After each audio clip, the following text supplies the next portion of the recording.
आज टर्म लिखो expenditure.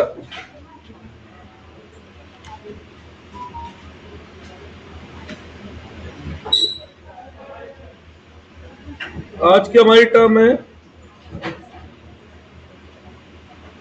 Expenditure. ठीक है, अब देखो बेटा, हमारी बुक के हिसाब से एक्सपेंडिचर 3 श्रेणी में है बेटा। पहली रेवेन्यू एक्सपेंडिचर। अब बेटा बैठ। दूसरी कैपिटल एक्सपेंडिचर। और तीसरा deferred revenue expenditure.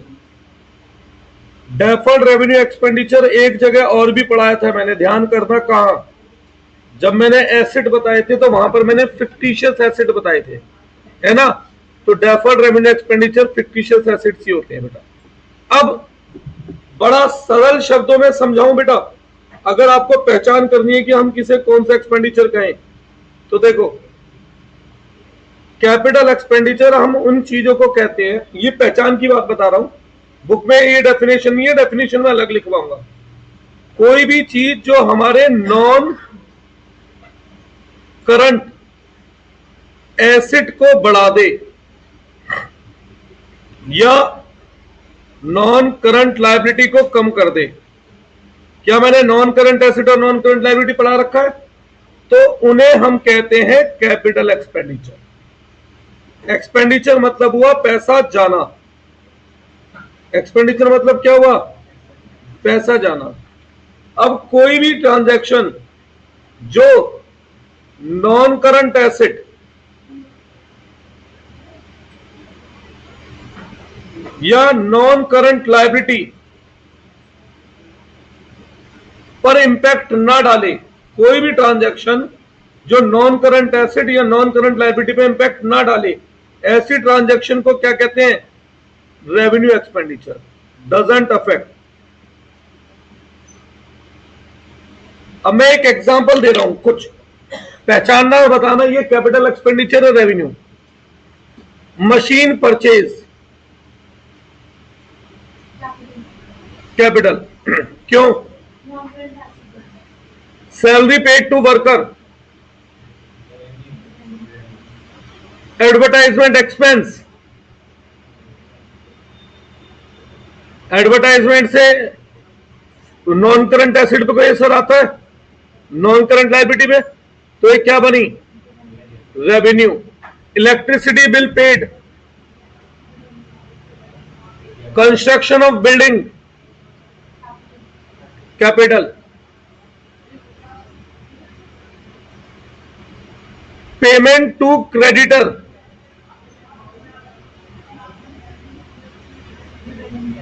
Revenue. Creditor non current नहीं होते, करंट होते हैं, ठीक है।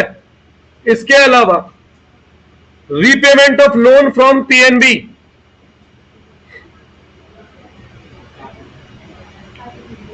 कैपिटल। तो अगर ऐसा एग्जाम में क्वेश्चन आए, आइडेंटिफाई और categorise following transaction into revenue expenditure और कैपिटल एक्सपेंडिचर, बता दोगे? ये पहचान ये है बेटा। अब बात रही थ्योरी की, बुक में क्या थ्योरी लिखी है किसकी? तो बुक में रेवेन्यू एक्सपेंडिचर की थ्योरी लिखी होगी।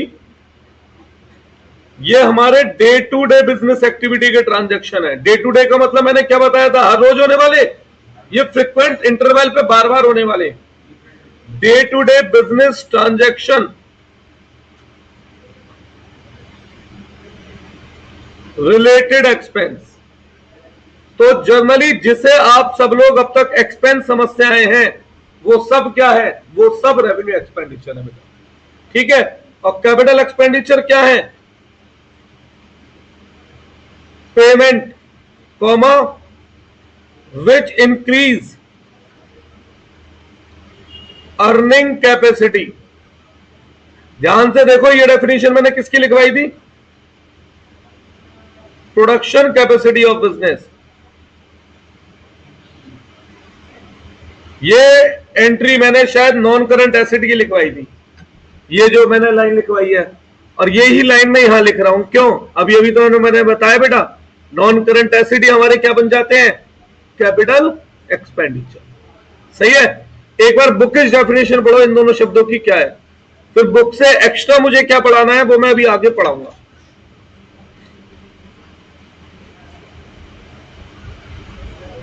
बुकिश डेफिनेशन पढ़ो क्या है।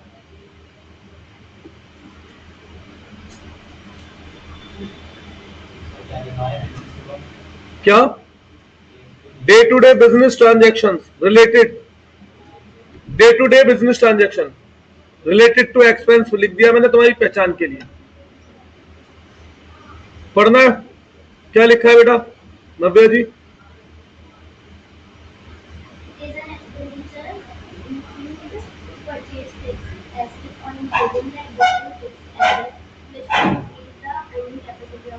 तो यही तो मैंने बताया कैपिटल में, कुछ और तो नहीं लिखवाया मैंने।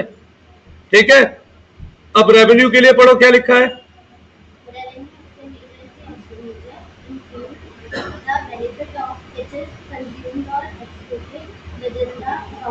अब देखो एक्सपेंस हम किसे कहते हैं? जिनका बेनिफिट हम कब लेते हैं? करंट। और मैंने आपको क्या पहचान बताई, जिस हम एक्सपेंस कहते हैं वो क्या होते हैं? Revenue expenditure. ठीक है, दैट इज पेमेंट्स और expenditure whose benefit is taken in current accounting period। तो मैंने अब तक जो आपको पहली क्लास से एक्सपेंस का मतलब समझाया था वो क्या बताया था कि जिनका बेनिफिट हमें करंट पीरियड में मिले उन्हें हम एक्सपेंस कहते हैं, और जिन्हें हम एक्सपेंस कह रहे हैं उन्हीं को ये लोग क्या कह रहे हैं? Revenue expand. कोई डाउट है? श्योर? हाँ बोलो बेटा। हाँ, डे टू डे बिजनेस। अब डे टू डे का मतलब मैंने क्या बताया था गौरी? जो हर रोज हो या हर फ्रिक्वेंट इंटरवल पे बार बार हो। जैसे सैलरी मैं रोज देता हूं, फ्रिक्वेंट इंटरवल पे बार बार देता हूं। सही है बेटा। रिपेयर हर एक कुछ इंटरवल बाद होती है, जैसे अगर आप कार भी चलाते हो तो हर 6 महीने बाद सर्विस होती है, तो फ्रिक्वेंट इंटरवल पे बार बार होने वाली ट्रांजेक्शन है ना, तो वो सब क्या कहलाती है? डे टू डे एक्टिविटी कहलाती है। ठीक है, डे टू डे का मतलब ये नहीं होता हर रोज, डे टू डे का मतलब होता है फ्रिक्वेंट इंटरवल पे रिपीटेटिव। ओके, अभी मैं अपनी तरफ से इसमें कुछ जोड़ने वाला हूं। ठीक है बेटा, अपनी तरफ से मैं कुछ जोड़ने वाला हूं जो बुक में नहीं है। पहले बुक वाला हिस्सा पूरा कर रहा हूं। अब डेफर्ड रेवेन्यू एक्सपेंडिचर का मतलब मैंने क्या बताया था बेटा? अच्छा एक बात सुनो, मैं अपनी कार में जर्नल रिपेयर जो कराता हूं सर्विस, वो होती है 8,000 रुपए की। ठीक, हर 3 साल बाद एक बड़ी रिपेयर होती है जिसमें कंपनी वाले मुझसे लेते हैं 60,000 रुपए। ठीक है, तो ये जो 60,000 वाली रिपेयर है, आप इसे डे टू डे ट्रांजेक्शन वाली रिपेयर कहेंगे क्या? नहीं। पर क्या आप इसे एसेट कहेंगे क्या? क्या ये फिक्स एसेट है? नहीं। क्या मेरे फिक्स एसेट को बढ़ा रही है? नहीं। क्या मेरी अर्निंग कैपेसिटी को बढ़ा रही है? नहीं। तो इसे क्या कहूं? इसे नाम दिया गया deferred revenue expenditure. Deferred revenue expenditure का मतलब होता है ये है तो रेवेन्यू एक्सपेंडिचर, वो revenue expenditure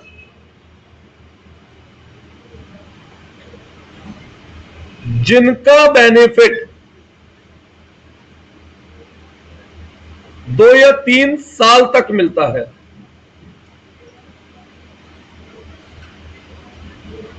that is revenue expenditure, that is वो लिखा डेफर्ड है पर मैं क्या लिख रहा हूं? रेवेन्यू है ये रेवेन्यू, पर इन्हें डेफर्ड क्यों कहा जाता है मैं उसका रीजन लिख रहा हूं। क्यों कह रहा हूं डेफर्ड? क्योंकि कितने साल तक बेनिफिट मिल रहा है? 2-3। और जनरल केस में रेवेन्यू एक्सपेंडिचर का बेनिफिट कितने साल में मिलता है? करंट पीरियड में।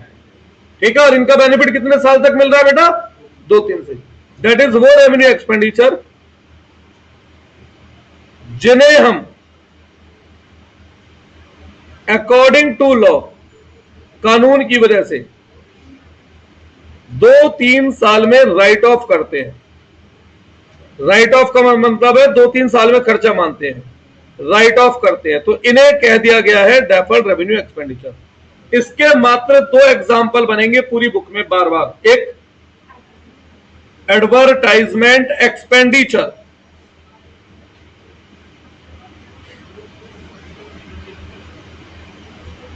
दूसरा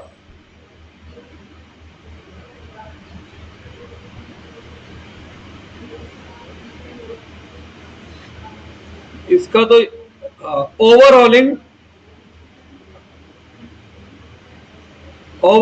ऑफ मशीनरी। ओवरहॉलिंग मतलब एक बड़ी रिपेयर, जो मैंने भी एग्जांपल दिया, जो हर 3-4 साल में एक बड़ी रिपेयर होती है जिसमें हम ह्यूज अमाउंट खर्च करते हैं। बुक में इसके अलावा कुछ और है एक्सपेंडिचर में? अगर बुक में खत्म हो गया हो तो मैं अपनी तरफ से जोड़ना शुरू करूंगा, जो बुक में नहीं है पर मुझे कराना है, क्योंकि वो आगे जाकर हमारे बहुत काम आने वाला है बेटा। ओवरहॉलिंग मतलब डीप रिपेयर, बड़ी रिपेयर। नव्या जी है कुछ और? बस अब मैं शुरू करूं तो चलिए बेटा, हमारी बुक में देखो टर्म्स होंगी gross profit, net profit, payment which increase earning capacity. अच्छा रुक जाओ मैं दोबारा लिखता हूं, ओवर राइटिंग होगी।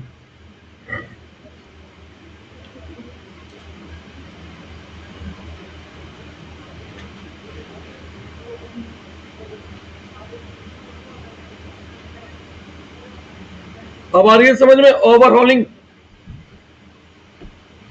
हाँ जी, अब बढ़ते हैं आगे, ठीक है।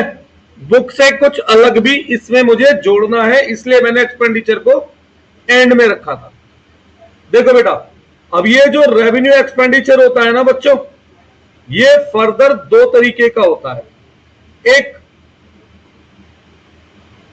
डायरेक्ट एक्सपेंस, पहले भी पढ़ा चुका हूं, याद आ रहा है, और एक इनडायरेक्ट एक्सपेंस।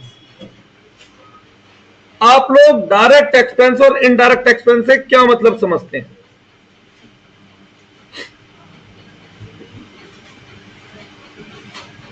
हाँ जी, अब मेरी फैक्ट्री में 2 लोग काम करते हैं, एक वर्कर मजदूर है और एक मैनेजर है, ठीक है। मजदूर को मैं क्या देता हूं? दिहाड़ी डे के हिसाब से, और मैनेजर को क्या देता हूं मैं? सैलरी मंथ के हिसाब से। कुछ ऐसा ही है? श्योर? आगे बढ़े तो अब सुनना मेरी बात। अब सपोज करो किसी दिन मजदूर छुट्टी पर है, क्या प्रोडक्शन पे फर्क पड़ेगा? हाँ या ना? प्रोडक्शन एक्टिविटी कौन करता है, मैनेजर या मजदूर? फैक्ट्री का काम कौन कर रहा है, मैनेजर या मजदूर? मजदूर। अच्छा, किसी दिन मैनेजर छुट्टी पर है तो उस दिन प्रोडक्शन रुक जाएगा? नहीं। किसके आने से प्रोडक्शन पे असर पड़ा, किससे नहीं पड़ा? मजदूर को क्या देता हूं? वेजेस, दिहाड़ी, और मैनेजर को क्या देता हूं? सैलरी, ठीक है। तो यहां पे मजदूर का जो खर्चा है ना, वो डायरेक्ट एक्सपेंस है, और मैनेजर का खर्चा है indirect expense. Basically direct expense नाम से ही पता लगता है डायरेक्ट। जर्नल केसेस में मैं कह सकता हूं ये वेरिएबल होते हैं नेचर में। क्या होते हैं? वेरिएबल। मतलब जब प्रोडक्शन बढ़ेगा तो ये खर्चे बढ़ जाएंगे, प्रोडक्शन कम होगा तो ये खर्चे कम हो जाएंगे। जैसे फैक्ट्री का इलेक्ट्रिसिटी का बिल है, डायरेक्ट या इनडायरेक्ट? फैक्ट्री का बिल कह रहा हूं डायरेक्ट। क्यों?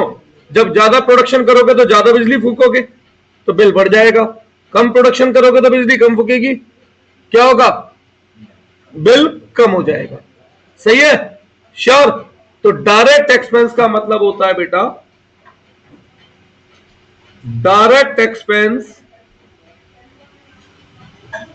आर दोज एक्सपेंस विच, इन्हें 3 कैटेगरी में बांट रहा हूं। पहली बात, which are related to factory. किससे रिलेटेड है? जो फैक्ट्री से। दूसरा, which are related to production of goods, जो भी हमारे भाई बिजनेस में प्रोडक्शन होता है उससे रिलेटेड है। तीसरा, which are related to purchase of goods, भाई जरूरी कोई ना सारे गुड्स हम बनाते हैं, खरीदते भी तो, रॉ मेटेरियल को भी तो गुड्स कहते हैं बेटा, है ना, और फिनिश गुड्स को भी गुड्स कहते हैं। तो कोई भी खर्चा जो इन तीन चीजों से संबंधित है वो हर खर्चा क्या कहलाएगा? Direct expense. इनडायरेक्ट एक्सपेंस की अगर हम बात करें तो इनडायरेक्ट एक्सपेंस में क्या आते हैं? Indirect expense are those expense which, point number 1, are related to office and administration। भाई एडमिनिस्ट्रेशन मतलब समझते हैं मैनेज करना, एडमिनिस्ट्रेशन मतलब क्या होता है? मैनेज करना। एक मिनट,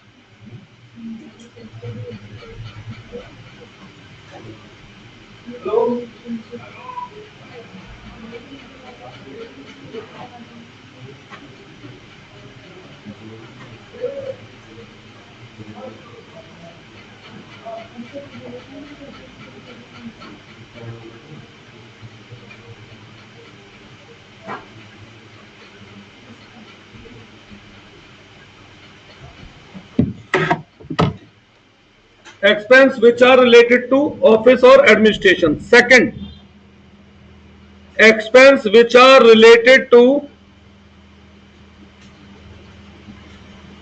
sales, ठीक है।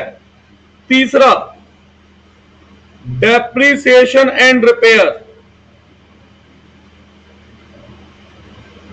चौथा, नॉन ऑपरेटिंग एक्सपेंस, जो बिजनेस की रूटीन ट्रांजैक्शन के खर्चे नहीं है। पांचवा, which are related to finance, मतलब फाइनेंस कॉस्ट जैसे इंटरेस्ट। छठा, एनी लॉस। ये सब कहलाते हैं बेटा हमारे इनडायरेक्ट एक्सपेंस। अब हमें डायरेक्ट एक्सपेंस या इनडायरेक्ट एक्सपेंस क्यों पहचानना है? अगर मुझे ग्रॉस प्रॉफिट या नेट प्रॉफिट का मतलब समझना है तो मुझे डायरेक्ट और इनडायरेक्ट एक्सपेंस को पहचानना पड़ेगा। सही है, कराऊं शुरू बेटा? अब थोड़े से एग्जांपल देना शुरू करूं। जी हाँ जी बेटा, दिहाड़ी सुना है शब्द? किसे देते हो? मजदूरों को। मजदूर कहां काम करता है? फैक्ट्री में, ऑफिस में। तो ये क्या बना? Direct expense. सैलरी, सैलरी किसको देते हैं हम? पहली बात, मंथली बेस पर। क्लर्क को, मजदूर को। क्लर्क जर्नली क्या माना जाता है? कहां काम कर रहा है? तो ये क्या बना? Indirect expense. एडवर्टाइजमेंट, क्या एडवर्टाइजमेंट का फैक्ट्री से कोई संबंध है? नहीं। एक मिनट,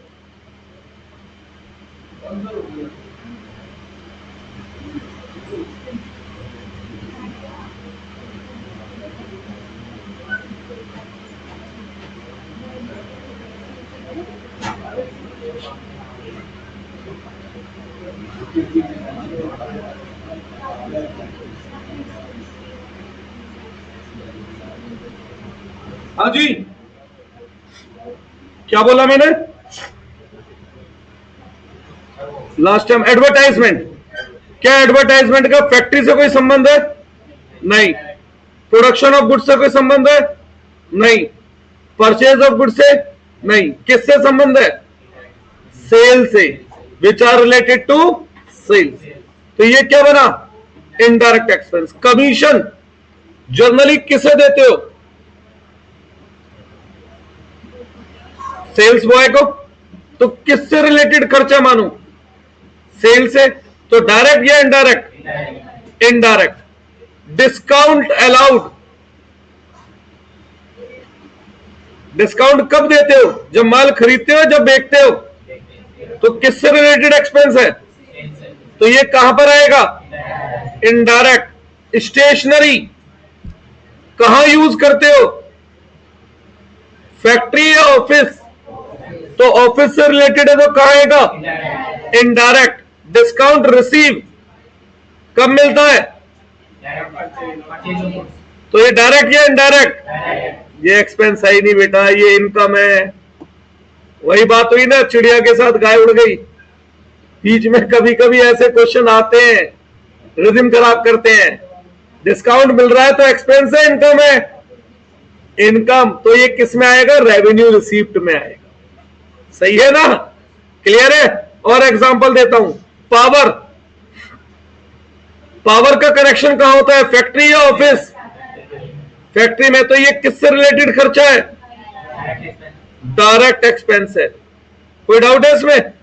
और मैं एग्जांपल देता हूं। इलेक्ट्रिसिटी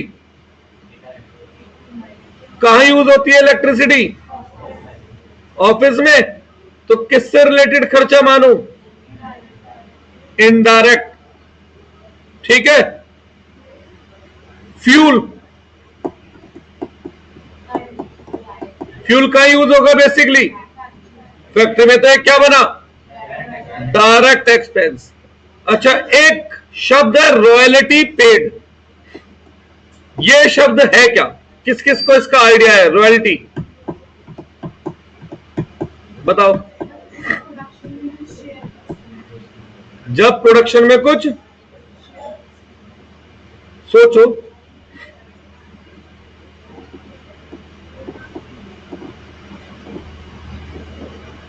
नहीं, आपके अलावा और भी तो बच्चे हैं ना सोचने के लिए, मैं उनको भी कह रहा हूं।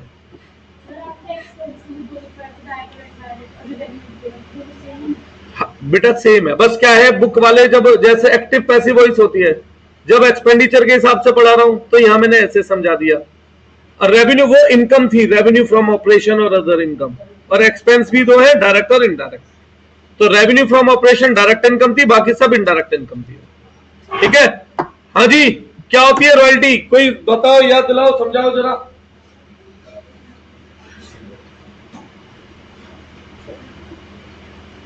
अभिलाषी है कि आप हमें कुछ आंसर दे पाए।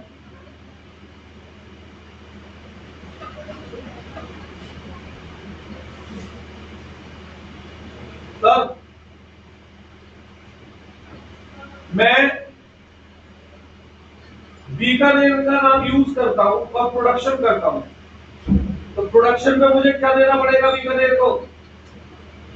एक हिस्सा, है ना? जब मैं किसी की फ्रेंचाइजी यूज करता हूं तो मैं हर यूनिट प्रोड्यूस को से क्या देता हूं? Fix payment. तो इसे क्या कहते हैं? रॉयल्टी। अब ये रॉयल्टी प्रोडक्शन पर लिंक्ड है या फिक्स अमाउंट है, इतनी देनी है बस? तो जो चीज प्रोडक्शन से लिंक्ड है वो डायरेक्ट हुई, इनडायरेक्ट? सही है? कोई डाउट है? समझ में आ गया? तो यहां पर हो जाते हैं एक्सपेंसेस भी खत्म। तो मैं आपको मेन जो बताऊं एग्जाम के लिए टर्म्स है, वो है एसेट, लायबिलिटी, रिसीप्ट और एक्सपेंडिचर। अब बची हुई टर्म्स पढ़ते हैं, बुक में शुरू से देखते जाओ, जो टर्म्स बची होगी वो टर्म मैं बताता जाऊंगा। ठीक है? शुरुआत से बोलते जाओ। सबसे पहली शब्द होगा एंटिटी। एंटिटी मतलब होता है वो नेम जिस नेम में हम बिजनेस को ऑपरेट करते हैं। जैसे मेरी एंटिटी का नाम क्या है? मृदुल एकेडमी ऑफ कॉमर्स। या मैं अगर दुकान हूं तो मेरी दुकान का नाम क्या है? Mittal cloth house. एंटिटी ये होती है। एग्जाम में नहीं आ रहा, इतना ही जानना है, आगे नहीं जानना। इसके आगे बढ़ो। Business transaction. हाँ भाई, अब बिजनेस ट्रांजैक्शंस क्या होती हैं? पहले बिजनेस ट्रांजैक्शन से पहले मैं आपको दो शब्दों का डिफरेंस बताना चाहता हूं बेटा। एक होती है ट्रांजैक्शन और एक होता है इवेंट।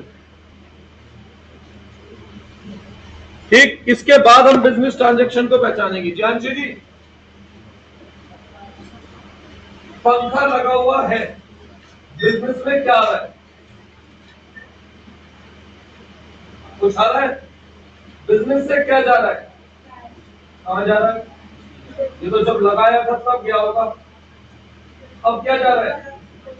कुछ नहीं जा रहा, तो बिजनेस में कुछ बढ़ रहा है, कुछ कम हो रहा है, तो क्या करूं, डेबिट करूं या क्रेडिट? कुछ भी नहीं, दिस वन इज इवेंट। मैंने पंखा खरीदा, अब क्या बिजनेस में कुछ आ रहा है? आ रहा है पेन। कुछ जा रहा है? जा रहा है cash. This one is event, तो फॉर ट्रांजैक्शन। तो बेटा हमारी बुक में देखो, मैं कहना तो नहीं चाहता बुराई करना, लेकिन अब है तो गलत। पहला पेज खोलो, बिल्कुल फर्स्ट पेज बुक का, फर्स्ट पेज मतलब जब चैप्टर के अंदर शुरुआत है, ये यहाँ पे अकाउंटिंग की डेफिनेशन पढ़ना। Accounting is an art of recording, ठीक है, पढ़ो।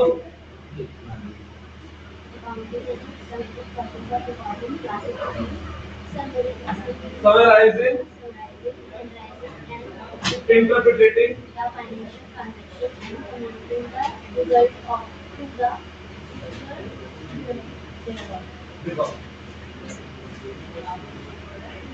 यहाँ है डेफिनेशन।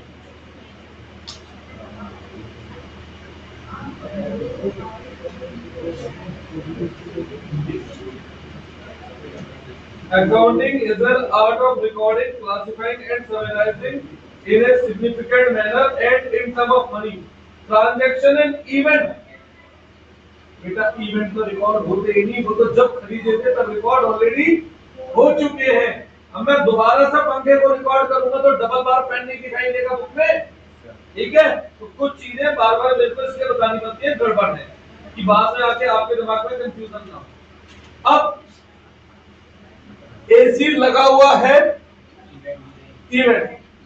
एसी खरीदा, तो पहली बात तो इवेंट को हम रिकॉर्ड करेंगे नहीं करेंगे? नहीं करेंगे। इवेंट वाज ऑलरेडी रिकॉर्डेड, ये पहली रिकॉर्ड हो चुके हैं, तो अब हम इन्हें रिकॉर्ड अलग से नहीं करेंगे। अब बात हुई ट्रांजैक्शन। ट्रांजैक्शन का मतलब होता है जो बिजनेस में कुछ इंक्रीज करें या डिक्रीज करें। अब बात करता हूं बिजनेस ट्रांजैक्शन का मतलब क्या है। हाँ जी, सामने दुकान है ड्रीम कॉस्मेटिक करके, वहां पर उसने 25,000 रुपए का माल देखा, क्या ये बिजनेस की ट्रांजैक्शन है मेरे? उसने माल देखा, मुझे क्या मिला? उसने माल खरीदा, मेरे पास से क्या गया? मैंने आपको फर्स्ट डे क्या बोला था, मुझे हमेशा केवल किससे मतलब है? मुझसे। मैं कौन सा बिजनेस हूं, दुनिया में क्या हो रहा है मुझे उससे मतलब नहीं है। तो बेटा ये भी ट्रांजैक्शन है, बट ये बिजनेस ट्रांजैक्शन नहीं, ठीक है। दुकान का नाम अतुल मित्तल क्लॉथ हाउस, मालिक का नाम अतुल मित्तल। अतुल मित्तल ने घर के लिए 10 किलो आम खरीदे,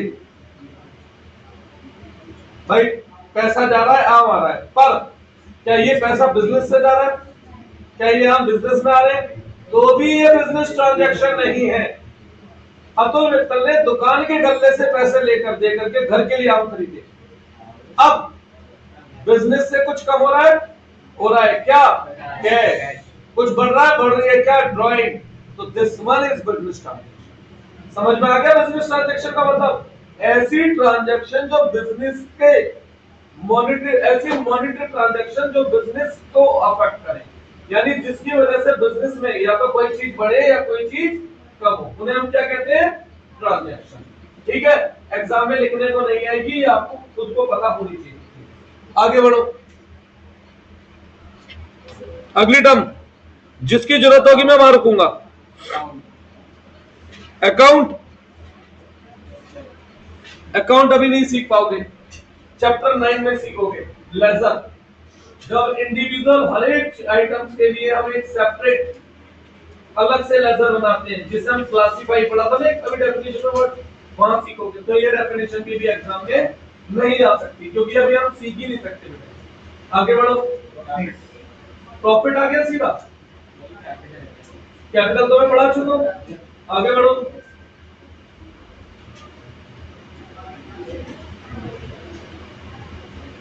भाई ऑर्डर में बताते जाओ मुझे। चैप्टर 3 है बेटा, ये तो 1 पे नहीं, अब 2 चल रहा है ना। टर्म्स टर्म्स में बताओ ऑर्डर वाइज। नेक्स्ट टर्म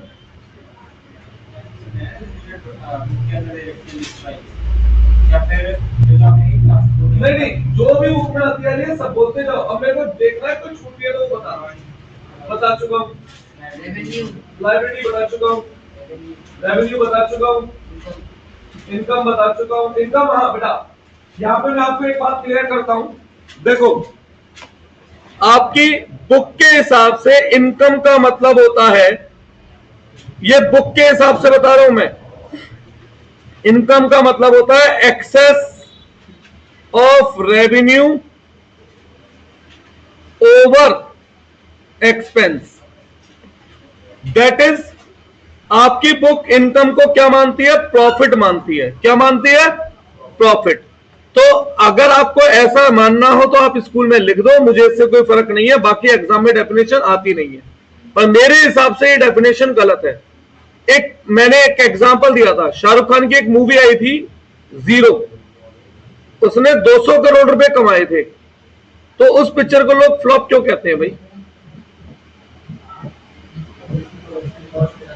तो इसका मतलब जो इनकम होती है वो प्रॉफिट नहीं होता ना। इनकम में से जब एक्सपेंस रिड्यूस होगा तब प्रॉफिट पता लगेगा ना। पर आपकी बुक के हिसाब से इनकम का मतलब ही क्या होता है? प्रॉफिट। ठीक है, क्लियर कर दिया मैंने, बुक की डेफिनेशन बता दी। पढ़ो बुक में क्या लिखा है इनकम का।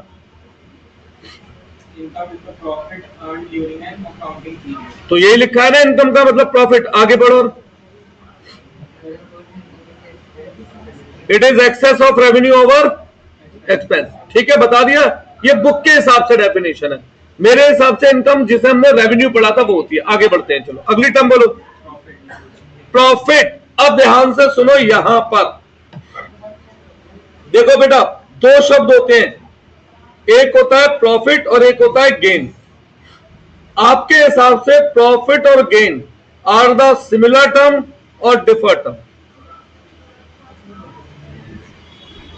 हाँ जी, अंग्रेजी जिन लोगों को आती है, या जो लोग अंग्रेजी भाषा के ज्यादा, मतलब भैया क्या कहते हैं उसे, प्रेमी है, उनके हिसाब से गेन और प्रॉफिट आर द सेम। ठीक है, बट बेटा अकाउंट्स में गेन और प्रॉफिट में बहुत बड़ा डिफरेंस होता है। क्या डिफरेंस होता है? अभी मैं आपको 2-3 एग्जांपल दूंगा, वहां से क्लियर करना। मेरा मेन काम, मेरी कपड़े की दुकान है, मेरी दुकान का नाम है मित्तल क्लॉथ हाउस। सही है बेटा? अब मेरी दुकान पे कोई एसी पुराना हो गया, मेरी बुक्स में उस एसी की कीमत है, जो वैल्यू है वो 10,000 रुपए, और भैया सेकंड हैंड एसी वो मैं बेच देता हूँ, पुराने एसी को मेरे हाथ में 13,000 रुपए आते हैं। तो मेरे हिसाब से एसी कितने का था? वो 10 बेटा, कितने में? कितने का प्रॉफिट हुआ? क्या ये प्रॉफिट में साथ के साथ रिकॉर्ड करूंगा? नहीं करूंगा? करूंगा। ठीक है, मेरी कपड़ों की दुकान है, मैंने एक जीन्स खरीदी 500 रुपए की, और मैंने उस जीन्स को बेच दिया 900 रुपए में। कितने में खरीदी? कितने में? 500 में। कितना प्रॉफिट हो रहा है मुझे? तो अभी रिकॉर्ड करूंगा? नहीं करूंगा? करूंगा। अब मैं आपसे कुछ पूछूं, यागी जी, मेरे इस क्वेश्चन के अंदर प्रॉफिट और गेन दोनों शब्दों का मतलब क्लियर है, और ढंग से सुनना, ये आपको सुनने के लिए कहीं भी नहीं मिलेगा, गारंटी से कहता हूँ, यूट्यूब पे भी नहीं, कहीं भी। आपने कहा जीन्स बेचकर मुझे 400 रुपए का फायदा, उसे रिकॉर्ड कर। ठीक है बेटा, आप कैसे कह रहे हैं मुझे 400 का फायदा? क्या आपने मेरी दुकान का रेंट एडजस्ट करा? बिजली का बिल एडजस्ट किया?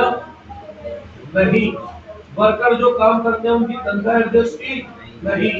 थोड़ा बहुत माल स्क्रैप होता होगा, रेडीमेड गारमेंट है, चूहे को लगे, धागा पिस गया, कुछ हो गया खराब, क्या आपने उस लॉस को एडजस्ट किया? नहीं। साफ सफाई करवानी पड़ती है तो एडजस्ट की? नहीं। आपने कैसे कैसे भाई साहब 400 का प्रॉफिट है यार? बताओ मुझे, सही कह रहा हूं मैं, गलत कह रहा हूं? अभी कह सकता हूं 400 का प्रॉफिट है? नहीं ना। तो फिर कब बता पाऊंगा प्रॉफिट कितना है? साल के आखिर में कि टोटल मैंने कितने का माल बेचा, कितनी इनकम, और उसमें से टोटल क्या क्या मेरा खर्चा हुआ, उसे लेस करके जो मिलेगा वो कहलाएगा प्रॉफिट। उसे हम कहते हैं प्रॉफिट। प्रॉफिट कभी भी साथ के साथ रिकॉर्ड नहीं होते। प्रॉफिट हमेशा पीरियड एंड में कैलकुलेट होते हैं। प्रॉफिट हमेशा पीरियड एंड में कैलकुलेट होते हैं। आपकी बुक में क्या लिखा है मुझे मतलब नहीं है, मैं आपको वो बताऊंगा जिसका हमें यूज करना है उसमें। वैसे बुक में भी ये लिखा होगा। ठीक है, अब आगे बढ़ते हैं। गेन, मैंने एसी देखा 10 का था जो एसी मेरे हिसाब से 13 में बेच दिया, कितने का फायदा हो? तो ऐसे साथ के साथ लिखो या ना लिखो? अली त्यागी जी लिखो नहीं लिखो बताओ मुझे। लिखो, क्यों इसमें से दुकान का रेंट एडजस्ट नहीं होना? नहीं होना, क्यों? क्योंकि दुकान का रेंट मैंने कपड़े बेचने के लिए दिया था, एसी बेचने के लिए। क्या इसमें वर्करों की तनख्वाह एडजस्ट नहीं होनी? नहीं होनी, क्यों? वर्करों को तनख्वाह मैंने क्यों दी थी? कपड़े बेचने के लिए, ना कि एसी बेचने के लिए। क्या इसमें साफ सफाई का खर्चा एडजस्ट नहीं होना? नहीं होना, क्यों नहीं होना? क्यों? क्योंकि वो साफ सफाई तो कपड़े की दुकान के लिए थी ना, एसी भी इसलिए कोई ना थी। तो अब समझ में आया गेन में और उसमें डिफरेंस क्या है बेटा? Gain at a time record कर लिए जाते हैं, जबकि प्रॉफिट कैलकुलेट करे जाते हैं कब? At end of period. Gain किससे जनरेट होते हैं?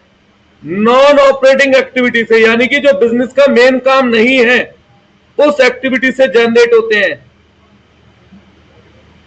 और प्रॉफिट किससे जनरेट होता है? जनरेट फ्रॉम ऑपरेटिंग एक्टिविटी, जो बिजनेस का मेन काम है उससे। प्रॉफिट कैसे निकलता है? अब प्रॉफिट फर्दर दो होते हैं बेटा, एक ग्रॉस प्रॉफिट और एक नेट प्रॉफिट। कोई मुझे इन दो शब्दों में डिफरेंस बताएगा? ग्रॉस प्रॉफिट और नेट प्रॉफिट में क्या डिफरेंस है? अब बताओ, अगर मैंने किसी क्रेडिटर से 10,000 का माल खरीद रखा है, वो क्रेडिटर मर जाए, पैसा न देना पड़े, गेन या profit? Gain. Non operating activity, creditor रोज कोई ना मरेगा, बिजनेस का काम क्रेडिटर को मारना कोई ना है बेटा। ठीक है, गुड्स देख रहा हूं, उससे जो प्रॉफिट कैलकुलेट होगा वो प्रॉफिट। सही है? श्योर, डिफरेंस क्लियर है दोनों में? अब बात करता हूं ग्रॉस प्रॉफिट नेट प्रॉफिट क्या होते हैं। पीरियड, पीरियड के एंड में कैलकुलेट होते हैं ना ये। एट ए टाइम के नीचे जनरली नॉन ऑपरेटिंग एक्टिविटी से जोड़ते हैं। अब बिजनेस का काम एसी देखना नहीं है ना, बिजनेस के लिए वो क्या है? Non operating activity. हाँ जी, आगे बढ़े क्या? सुनिए तो,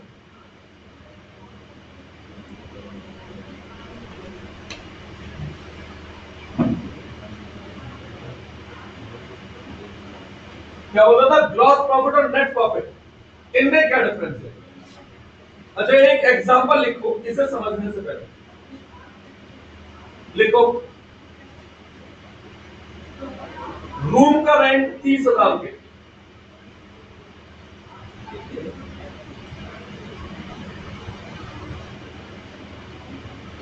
इलेक्ट्रिसिटी बिल 6,000 रुपए।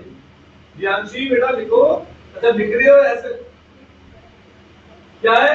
इलेक्ट्रिसिटी बिल 6,000 रुपए पर मंथ, रूम का रेंट 30,000 रुपए पर मंथ, बोल दिया मैंने। क्लीनिंग एक्सपेंस 3,000 रुपए पर मंथ,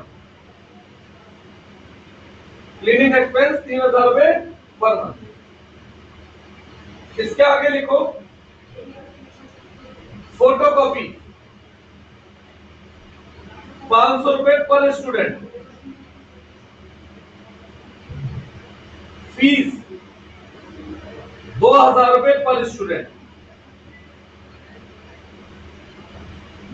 ठीक है, अब मैं आपसे एक क्वेश्चन पूछ रहा हूं, नंबर ऑफ स्टूडेंट 10, क्या मुझे कोचिंग पढ़ाना चाहिए या बंद कर देना चाहिए? क्यों?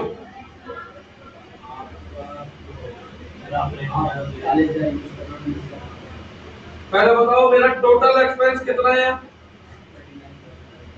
39,500। कैसे? मेरा टोटल खर्चा है बेटा यहाँ पर 30,000 प्लस 6,000 प्लस 3,000 प्लस 5,000, नॉट 500। 500 रुपए पर बच्चा है वो। तो 10 बच्चे हैं अगर तो कितना हुआ? 5,000। टोटल एक्सपेंस कितना हुआ मेरा? 44,000। टोटल रिसीप्ट कितनी है मेरी? 2,000 पर बच्चा इंटू 10 कितनी हुई? 20,000। तो मुझे प्रॉफिट या लॉस? तो बिजनेस बंद कर दूं चलाऊं? बंद कर दो।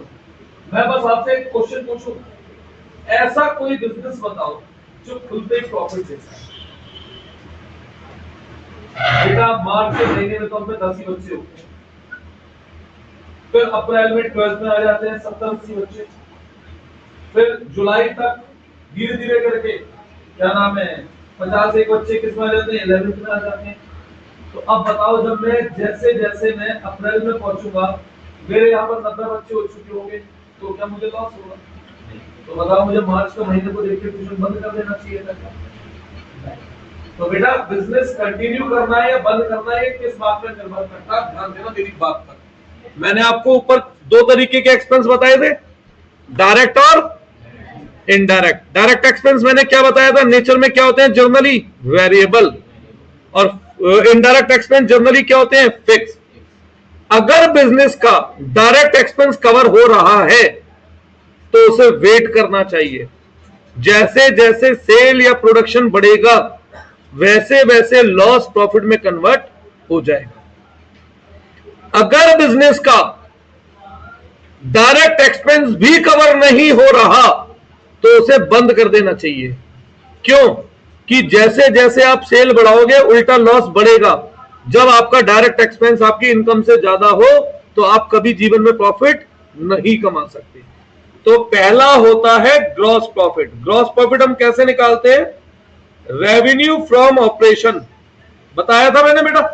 में से क्या माइनस करे जाते हैं? सारे डायरेक्ट एक्सपेंस और cost of good sold. Cost of good sold भी वैसे डायरेक्ट एक्सपेंस ही होती है। और नेट प्रॉफिट का मतलब क्या होता है? कि इस ग्रॉस प्रॉफिट में से माइनस करे जाते हैं इनडायरेक्ट एक्सपेंस। क्या माइनस करे जाते हैं? और इसमें क्या जोड़ा जाता है? Other income. तो ये बिजनेस का एक्चुअल फाइनल प्रॉफिट होता है। पर जो डिसीजन लिया जाता है, डिसीजन लिया जाता है ग्रॉस प्रॉफिट के बेस पर। डिसीजन किसके बेस पे लिया जाता है? ग्रॉस प्रॉफिट के बेस पर। डिसीजन कभी भी नेट प्रॉफिट के बेस पे नहीं लिया जाता। अब बताओ मार्च में तो बच्चे 10 भी नहीं होंगे हम पे, तो हम ये सोचते बच्चे नहीं तो ट्यूशन बंद कर दें यार, फिर तो आगे जाके कमाएंगे ही नहीं कोई। ठीक है ना? क्लियर है? अब मेरे इस एग्जांपल में डायरेक्ट एक्सपेंस क्या है? देखो ढंग से बताओ, इस एग्जांपल में डायरेक्ट एक्सपेंस क्या है? इस एग्जांपल में डायरेक्ट एक्सपेंस है केवल और केवल फोटोकॉपी एक्सपेंस, क्योंकि वो पर स्टूडेंट है बेटा। नंबर ऑफ स्टूडेंट बढ़ेंगे ये खर्चा बढ़ जाएगा, नंबर ऑफ स्टूडेंट कम होंगे ये खर्चा कम होगा। ठीक है? और बाकी जो पर मंथ के हिसाब से है वो फिक्स है नेचर में, वो सब क्या है मेरे? Indirect expense. वो सब क्या है मेरे? Indirect expense. अब बताओ बुक में प्रॉफिट कितने दे रखे हैं? 2। कौन कौन से? और नेट प्रॉफिट। क्लियर है? ग्रॉस प्रॉफिट और नेट प्रॉफिट। श्योर? अगली टर्म बोलो। लॉस उल्टा है excess of expenditure over revenue. भाई अगर खर्चे ज्यादा है रेवेन्यू कम है तो क्या हो गया? वो आगे बढ़ो। परचेजेस में समझा चुका हूं कुछ सबसे पहली शुरुआत में। आगे बढ़ो। ये भी मैं बता चुका था। आगे बढ़ो। बता चुका हूं, बता चुका हूं, पढ़ा चुका हूं, बता चुका हूं। बस देखो फर्क क्या है, परचेज कहां लिखी है, बुक्स कहां लिखी है। इसलिए मैंने क्या करा था कि जो बुक में अलग अलग बिखरे हुए हैं उन्हें एक जैसी कैटेगरी एक साथ। ठीक है ना? आगे स्टॉक इन्वेंट्री पढ़ा चुका हूं। 3 तरीके का ध्यान आ रहा होगा, बेसन, आवड़न, पकोड़े, नहीं आ रहा यार। स्टॉक 3 तरीके का होता है, रॉ मटेरियल, डब्ल्यूआईपी और फिनिश गुड्स। आगे यार, आगे बढ़ो। ट्रेड रिसीवेबल पढ़ा चुका हूं, डेटर और बियर, आगे बढ़ो। पढ़ा चुका हूं। कॉस्ट का मतलब, चलो यहां लिख देते हैं। देखो बेटा, एक्चुअली में अभी आपको ये कॉस्ट का मतलब याद करना पड़ेगा बेटा। कॉस्ट का मतलब है जो हमने गुड्स बेचे उन्हें बनाने में हमारा क्या खर्चा आया। तो इसमें क्या क्या आता है, ओपनिंग स्टॉक प्लस परचेज नाम का खर्चा plus direct expense minus closing stock. Actually में ये जो टर्म है, आपको ये टर्म समझ में पता है कब आएगी? जब हम चैप्टर नंबर 18 पे पहुंचेंगे। कहां पहुंचेंगे? जब हम चैप्टर नंबर 18, बहुत दूर है, अभी बहुत दूर है। ठीक है, लिख दिया है बस मैंने। आगे बढ़ो, लिख लो। वाउचर, अब वाउचर क्या होता है? वर्बली बात कर रहा हूं क्योंकि वाउचर का चैप्टर ही अलग है, चैप्टर नंबर 7। अब सुनिए, वाउचर होता क्या है बेटा। मैं बैंक से लोन लेने गया, तो मैंने बोला भाई साहब मुझे अपने बिजनेस के लिए 2 करोड़ रुपए का लोन चाहिए और मेरा बिजनेस हर साल 1 करोड़ रुपए का प्रॉफिट कमाता है, तो मैं आपके लोन की किस आराम से दे सकता हूँ। तो बैंक बोलेगा भाई साहब अच्छी बात है, दे देंगे लोन। तो बैंक बोलेगा पर मैं आपकी बात कैसे मानूं कि आपका बिजनेस प्रॉफिट कमाता है? तो बताओ मैं ऐसे कैसे प्रूव करूं? खाते दिखाऊंगा, है ना। अब बैंक कहेगा मैं ये कैसे मान लूं कि खातों में जो आपने लिखा है सेल या कमीशन रिसीव या इंटरेस्ट रिसीव वो सच है। अब मेरे पास क्या प्रूफ है? नहीं। तो बेटा फिर बैंक किस वजह से लोन देगा मुझे? तो हमेशा एक बात याद रखो, जब भी मैं कोई भी ट्रांजैक्शन अपनी बुक में रिकॉर्ड करता हूं तो मेरे पास उस ट्रांजैक्शन से रिलेटेड क्या होना चाहिए? प्रूफ। क्या होना चाहिए? प्रूफ होनी चाहिए। अगर मेरे पास उन ट्रांजैक्शन से रिलेटेड प्रूफ नहीं है तो मैं वो ट्रांजैक्शन अपनी बुक में रिकॉर्ड नहीं करता। चलो मैं कहता हूं प्रूफ भी है। मेरे बिजनेस में 1000 एम्प्लॉई है और साल में सब मिलकर के 10,000 बार पेट्रोल गिरवाते हैं। बार बार आते हैं जाते, कहीं भेजता हूँ, कहीं आते कहीं जाते। अब मैंने लिख रखा है अपनी किताब में पेट्रोल एक्सपेंस 40 लाख रुपए साल। सही है। अब उसमें से एक जगह पे लिखा हुआ है पेट्रोल एक्सपेंस 18,000। अब भैया इनकम टैक्स वाले मेरे खाते चेक करने लगे। उन्होंने कहा कि भैया ये 18,000 रुपए का पेट्रोल तुम्हारा कब गिरा है, जरा बिल दिखाओ। अब मैं 10, 15, 20, 50 हजार बिल में क्या वो बिल ढूंढ पाऊंगा? बिल क्या कहूंगा? अब क्या फायदा हुआ उस बिल का जब दिखाई नहीं सकता? तो देखो होता क्या है, वाउचर एक बुक होती है जैसे लेट्स से एक बुकलेट है। इस बुकलेट पे लिखा होता है वाउचर नंबर 1 2 3 4 5।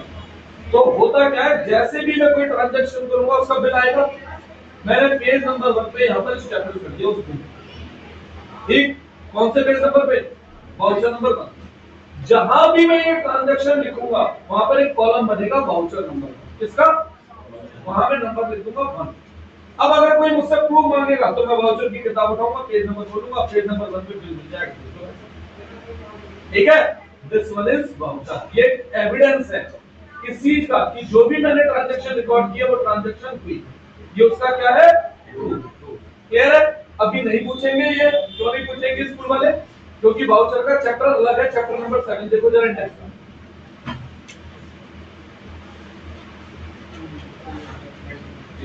है ना, तो वहां पर पूछा जाएगा। पर फिर भी थोड़ा सा मतलब बताना था, मैंने मतलब बता दिया। आगे बढ़ो।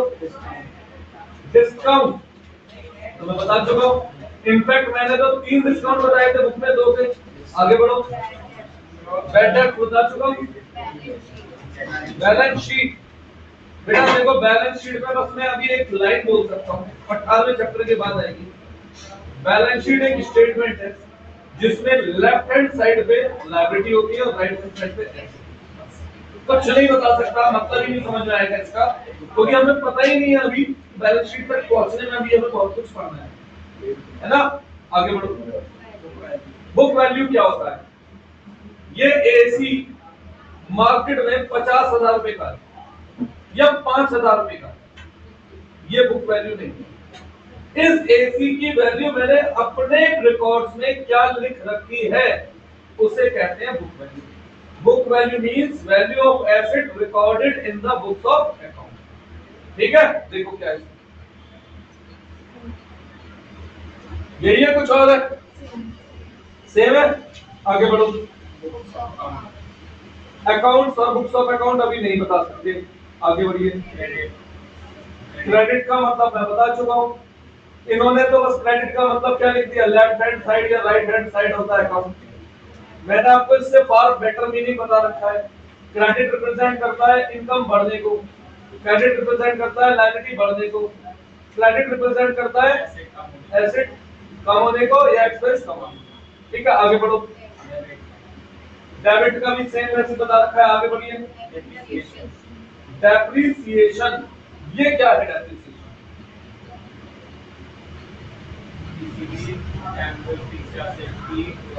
देखो सुनो, आज नहीं बताऊंगा, आज सस्पेंस बना के छोड़ूंगा। एक शब्द लिखा है मैंने, डेप्रिसिएशन। ठीक है, हल्का सा इसका मतलब लिखा, fall in value of fixed asset.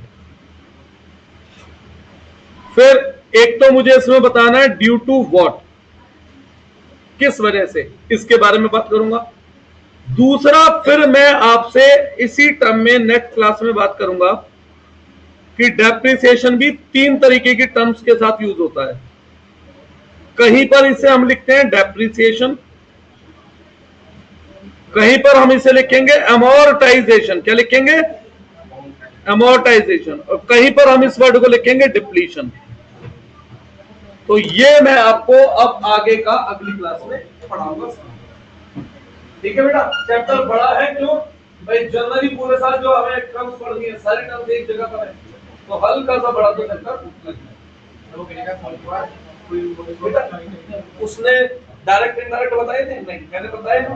मैंने आपसे क्या बोला था कि मैं बुक से कम नहीं बताऊंगा, पर मुझे एक्स्ट्रा बताना है, क्योंकि आपकी बुक में जो चीजें करना पड़ता है ना, तो कम बताऊं तो दिक्कत है, ज्यादा में क्या दिक्कत है? क्लियर? तो चलो अभी को के लिए बैठिए। हाँ,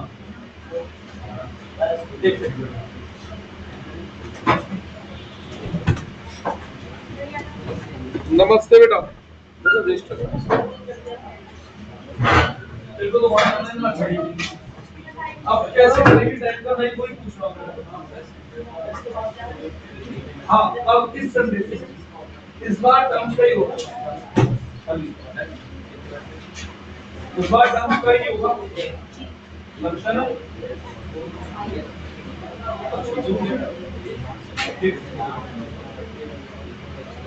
क्या है ना, ये बात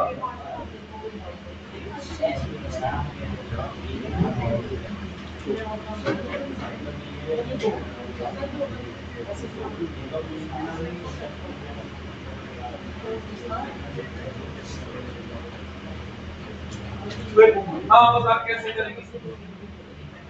एक दिन बोल के एक दिन करने ट्रेनिंग का भी बेटा 4 से 7 में तो उन्होंने कोई टाइम ही नहीं छोड़ा ना, चलेगा ना बाद में। ये रहता था बाद में बच्चे का टाइम 7 बजे बदल देना, वो शुरू हो जाएगा।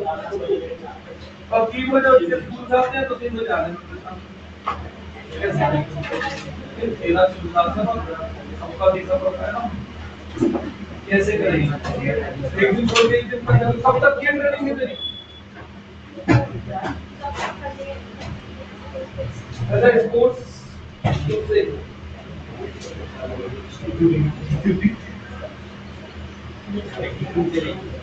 परसों आओ, सेम टाइम। कल तो चले जाना, परसों आना, बता दें कोई स्कूल बता दो।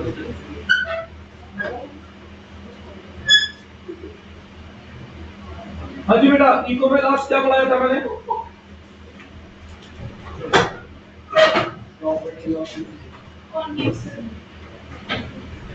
प्रॉपर्टी ऑफ कॉन्वेक्स क्यों है बता दिया था मैंने। अब कॉन्केव क्या बता दिया था? लिखना।